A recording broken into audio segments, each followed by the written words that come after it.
Now, the next game I'm going to take a look at here is the Philadelphia Eagles against the Washington football team. An upset, if there ever was one. The Washington football team impressed, but a fair question to be asked is how much of Washington's win over the Eagles was the Eagles' fault, rather than the Washington football team actually playing better than expected.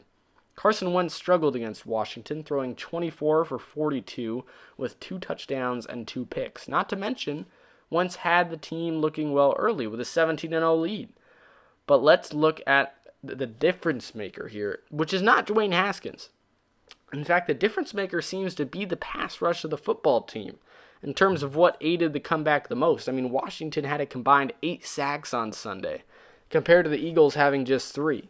It's clear that Montez Sweat and Chase Young came out early as difference makers, constantly putting pressure on Wentz and slowing down the run game.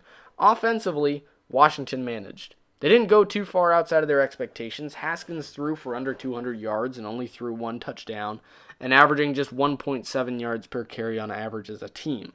So, in the end, a mixture of poor play by Wentz and an impressive D-line on the football team side of things.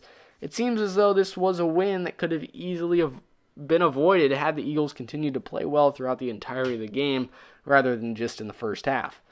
For the football team, well, I don't expect them to do much better than predicted, but the strong D-line and lack of turnovers by Haskins on Sunday shine a bright light on Washington's future and could increase their overall ceiling this season as we move on through the year.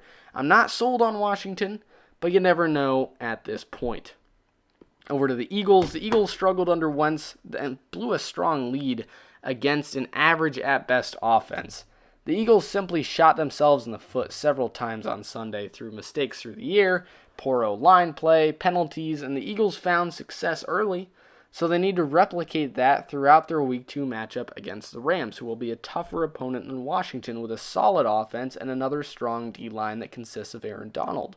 Simply put, the Eagles need to make less simple mistakes and need to improve drastically and quickly on their O-line. We know that the Eagles' offense can put up points. We know they can find success. They did it early in that game.